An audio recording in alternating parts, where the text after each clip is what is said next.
Hallo und herzlich willkommen bei So macht Katz das. Alle, die mein erstes Zauberwürfel-Tutorial kennen, werden sich jetzt vielleicht wundern, dass ich fast genau das gleiche Video nochmal hochlade. Aber ich habe einfach versucht, nach euren Anregungen das Video etwas zu verbessern. Zum Beispiel hoffe ich, dass man mich jetzt ein bisschen besser verstehen kann und auch, dass man die Abbildungen immer deutlich sieht und eben weiß, welche Drehungen man wie ausführen muss. Außerdem habe ich auch die Notationen diesmal mit dazu geschrieben. Als Anfänger brauchst du das zwar nicht unbedingt, aber wenn es dich interessiert, hast du sie jetzt gleich dabei und zu den Notationen habe ich auch nochmal ein extra Video gemacht. Falls du dir einen Screenshot machen möchtest, blende ich dir jetzt kurz mal alle Algorithmen ein, die wir in diesem Tutorial benutzen werden. Lass dich bitte nicht abschrecken. Es sieht ein bisschen viel aus, aber es ist wirklich sehr einfach. Und nun wünsche ich dir viel Spaß und viel Erfolg beim Lösen deines Zauberwürfels. Wir fangen an und legen als erstes die Seite mit dem grünen Mittelstein nach oben. Wir machen das deshalb, weil die Mittelsteine die Farbe der Seite angeben. Das heißt, dieses wird die grüne Seite sein, dieses wird die orange Seite sein und dieses die gelbe und so weiter. Dazu musst du wissen, dass sich die Mittelsteine im Verhältnis zueinander nicht verändern. Also, die grüne Seite liegt immer gegenüber von der blauen Seite zum Beispiel und die rote Seite immer gegenüber von der orangenen Seite. Das kannst du nicht verändern, egal wie sehr du drehst und wendest an diesem Würfel. Das bleibt immer gleich. Wir können ja nur die äußeren Ebenen verändern. Wir fangen also mit der grünen Seite an. Die legen wir nach oben. Und nun kommt eine kleine Knobelaufgabe. Dafür gibt es auch keine Anleitung, denn mit ein bisschen rumprobieren kannst du das auch als Anfänger schaffen. Und die Aufgabe ist folgende. Du bringst bitte alle 4 blauen Kantensteine hier nach oben. Also die 4 Kantensteine sind diese. Du wirst dich vielleicht wundern, warum wir jetzt die blauen Kantensteine nach oben holen, wenn das doch die grüne Seite werden soll. Aber das wird gleich noch Sinn ergeben. Vertrau mir einfach. So, ich hole jetzt mal die blauen Kantensteine nach oben und du machst es mit deinem Würfel genauso.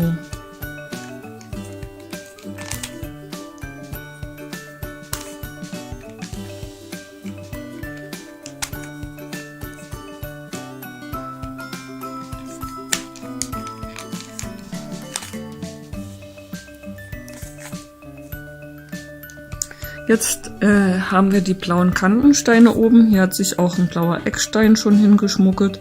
Den beachten wir aber erstmal nicht.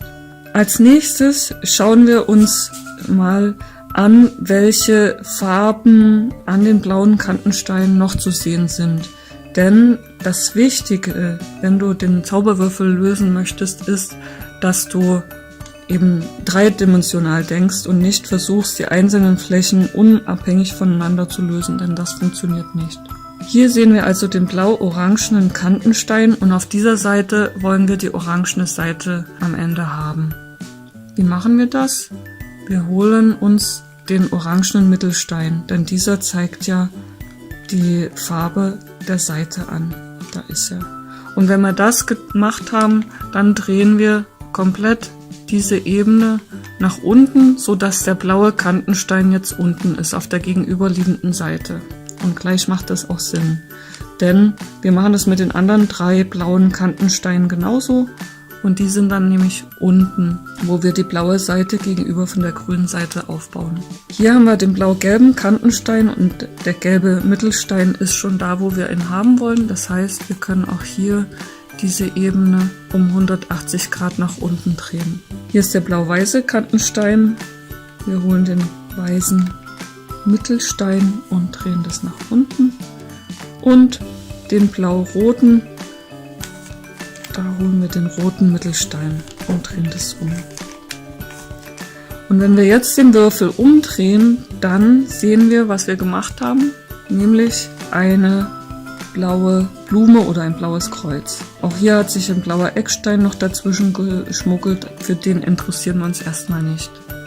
Wichtig ist, dass wir nun hier die blaue Seite zuerst aufbauen. Das ist also eine Anleitung, die mit der blauen Seite anfängt. Es gibt auch andere Anleitungen, die mit der weißen oder mit einer anderen Seite anfangen. Das ist ganz unterschiedlich und im Endeffekt eigentlich auch egal, mit welcher Seite man anfängt. Als nächstes müssen wir nun hier die 4 blauen Ecksteine korrekt platzieren.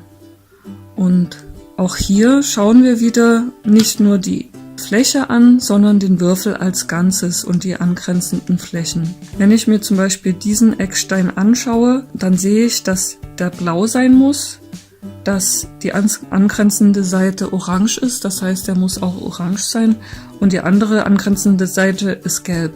Ich brauche hier also einen blau-orange-gelben Eckstein.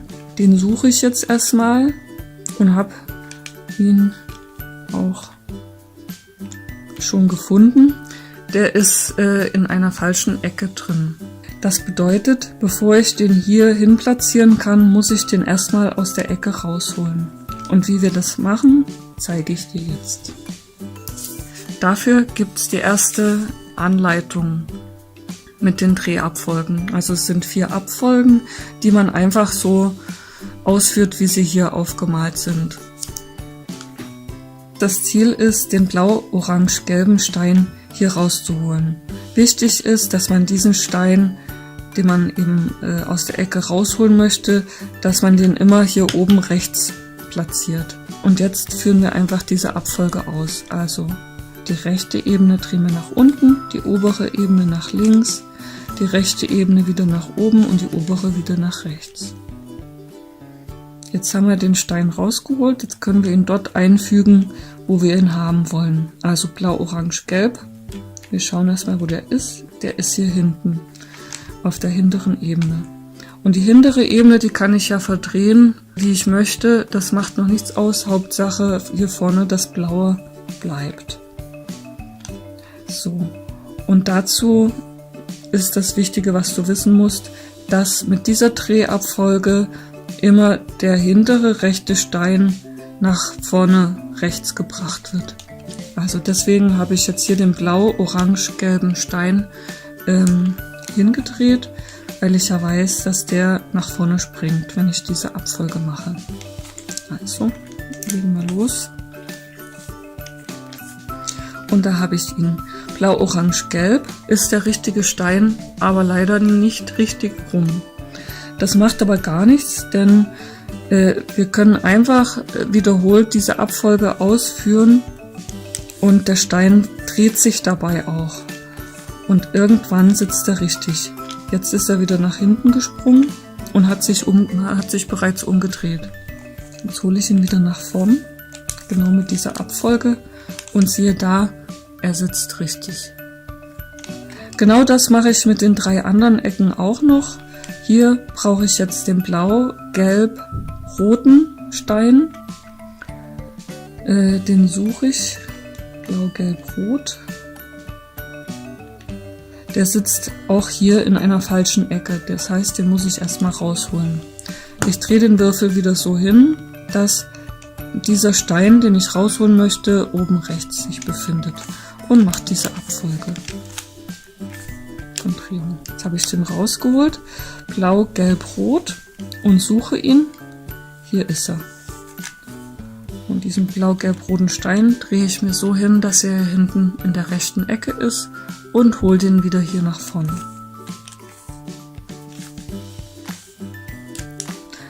Er ist wieder falsch rum, wie du siehst, also wiederhole ich das so oft, bis er richtig rum sitzt.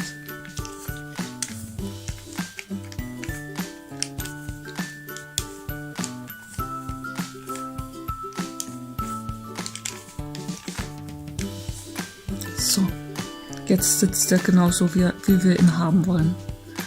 Machen wir weiter mit der nächsten Ecke. Welchen Stein brauchen wir? Blau, Rot und Weiß. Blau, Rot, Weiß ist hier.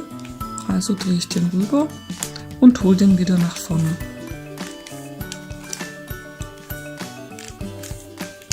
Der war wieder falsch rum, deswegen machen wir einfach weiter. Und du wirst auch bei dir merken, dass diese Bewegungen irgendwann drin sind. Also du brauchst es nicht auswendig lernen, das machen deine Hände ganz automatisch. Nun die letzte Ecke, blau, weiß, orange ist noch übrig. Den haben wir hier und hol den wieder nach vorne.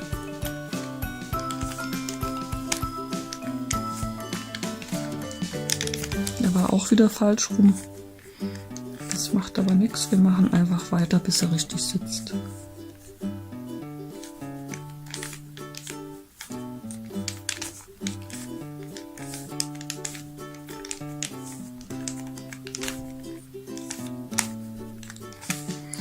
So, prima, die blaue Seite haben wir fertig und außerdem auch noch die erste Ebene und die Mittelsteine haben wir schon richtig. Der nächste Schritt wird sein, dass wir hier die zweite Ebene, also die Kantensteine auf der zweiten Ebene richtig platzieren. Dafür drehen wir den Würfel um und haben auch eine neue Abfolge von Drehungen. Als allererstes schauen wir aber, welcher Eckstein muss denn hier hin. Also hier haben wir die weiße Seite, das heißt, es muss hier ein weißer Stein sein. Und hier haben wir die orangene Seite, der Stein muss also orange sein. Weiß-orange.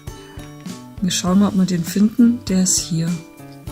Und bei dieser Abfolge muss man wissen, also dass der Kantenstein von hier nach hier wandert. Das ist das Einzige, was du wissen musst für diese Abfolge. Du drehst also die Steine, die du hier haben möchtest, einfach hier oben hin auf diese Seite und der springt dann hier rüber. Und dann führst du diese Abfolge aus, wie sie hier steht. Also rechts nach oben, oben nach links, dann rechts wieder nach unten und oben wieder nach rechts. Dann kommt hier was Neues. Dieser Pfeil bedeutet, dass man die komplette vordere Ebene einmal um 90 Grad dreht. So. Und jetzt drehen wir die wieder zurück. Und vieles ist auch selbsterklärend, denn man sieht ja, dass die blaue Seite, also diese blaue Ebene, wieder nach unten muss. Also man sieht es einfach, ohne dass man das hier irgendwie ablesen muss oder auswendig lernen muss. So. Jetzt haben wir den orange-weißen Stein zwar an die Kante geholt, wo er hingehört, aber er ist noch falsch rum. Deshalb führen wir einfach, wie schon gehabt, diese Abfolge aus, bis der richtig rum sitzt.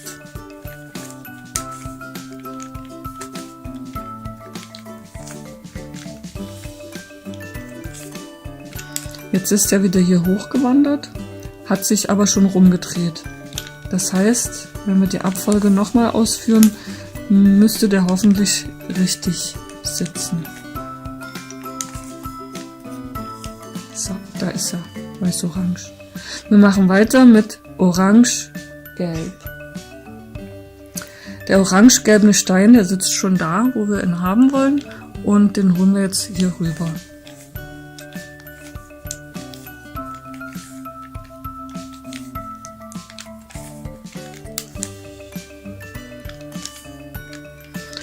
Aber auch der ist beim ersten Mal natürlich falsch rum, deswegen wiederholen wir das Ganze noch zweimal.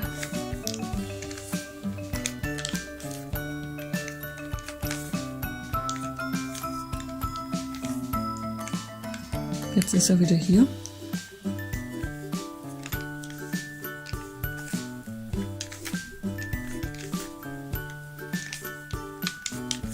So, da ist er. Genau richtig. Und jetzt haben wir noch den gelb-roten Kantenstein. Der sitzt hier. Also drehe ich den hier rüber, damit er wieder von hier nach hier springen kann.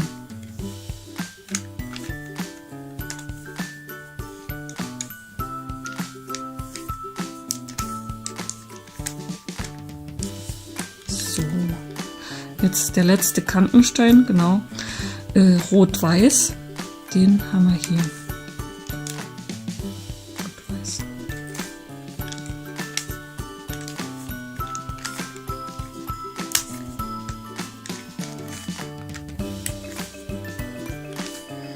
So, jetzt haben wir also nicht nur die blaue Seite fertig, sondern auch schon die ersten beiden Ebenen.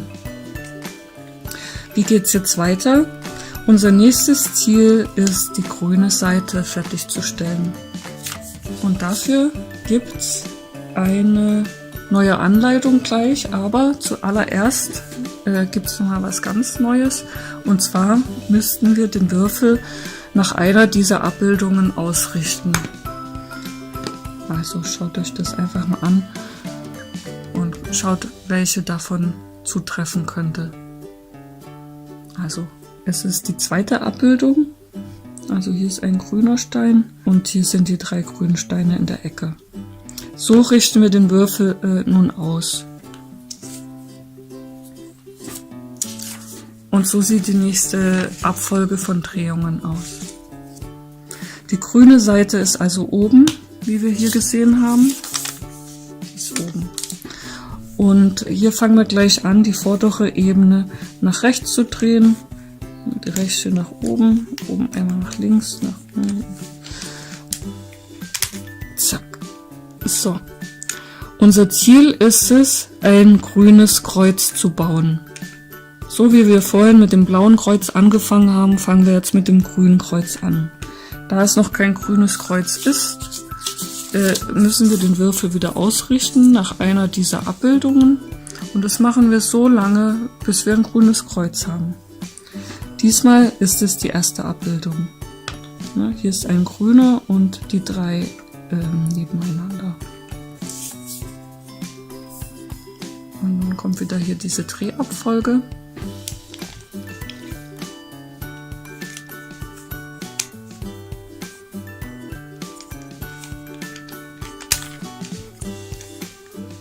So, und jetzt haben wir ein grünes Kreuz. 2 grüne Ecksteine haben sich auch schon reingemogelt, aber uns interessiert erstmal nur dieses Kreuz. Sobald wir dieses Kreuz haben, können wir den nächsten Schritt angehen. Als nächstes versuchen wir, diese grüne Fläche komplett zu bekommen. Auch hier gibt es wieder eine Anleitung, wie wir den Würfel ausrichten. Ja, das sieht jetzt auf den ersten Blick vielleicht viel aus, aber du wirst es relativ schnell drin haben, wie rum du den Würfel ausrichten musst. In dem Fall ist es auch gleich die erste Abbildung.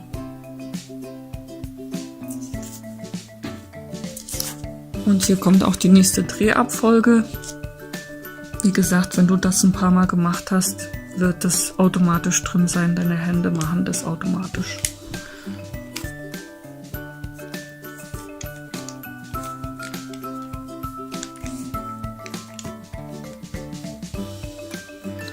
Hier drehen wir um 180 Grad, also zweimal.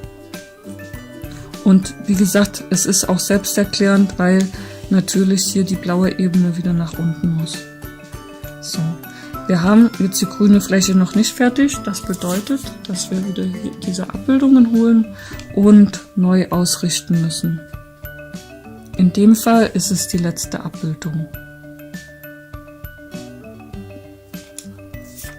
Und einfach wieder von vorne diese Drehabfolge durchführen.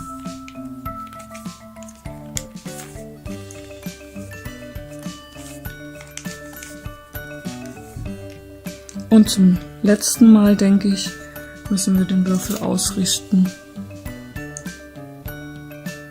Dieses Mal ist es die vorletzte Abbildung.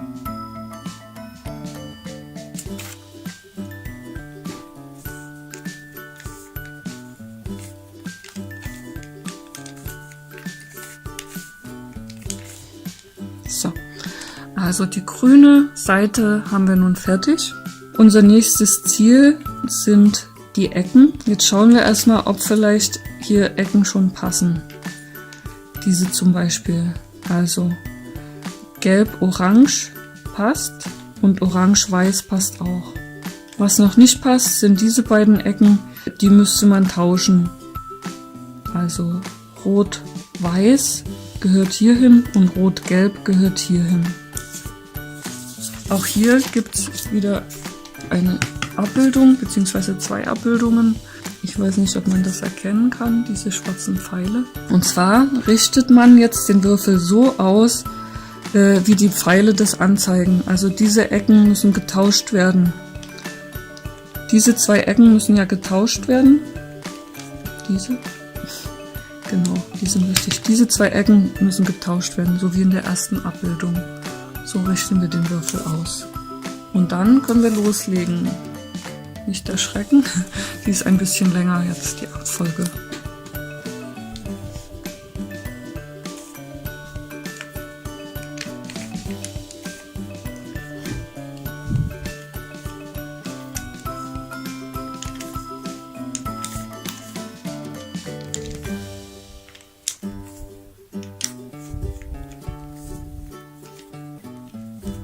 So, jetzt schauen wir uns wieder die Ecken an. Orange-Gelb stimmt, Gelb-Rot stimmt auch, Rot-Weiß stimmt und Weiß-Orange auch. Das allerletzte, was wir nur noch machen müssen, sind diese 4 Kantensteine. Das kriegen wir auch noch hin. Dazu dürfen wir den Würfel wieder ausrichten nach einem von diesen Abbildungen. Also, das heißt, wir schauen mal, welche Kantensteine wohin müssen. Wir haben den roten Kantenstein, den gelben, den orangenen und den weißen. Der weiße muss praktisch hier rüber und der gelbe hier rüber. Die 2 müssen tauschen und der gelbe und der orangene müssen tauschen. Das heißt, wir haben die zweite Abbildung. Nachdem wir das noch rausgefunden haben, haben wir jetzt die allerletzte Drehabfolge, die wir machen. So, fangen gleich an mit einer 180-Grad-Drehung. Jetzt kommt zum ersten Mal die mittlere Ebene auch ins Spiel und drehen wieder um 180 Grad hier oben. Die mittlere Ebene wieder nach unten. So, also wir sind noch nicht fertig, das heißt, wir müssen den Würfel nochmal ausrichten. Und die gelbe Seite ist schon fertig. Jetzt müssen noch die weiße Seite nach vorne und die gelbe Seite hierhin. Das heißt, das ist die dritte Abbildung.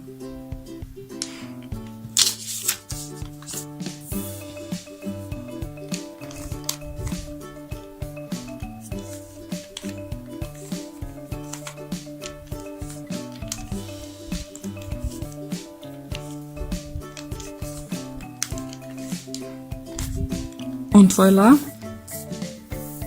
der Würfel ist fertig.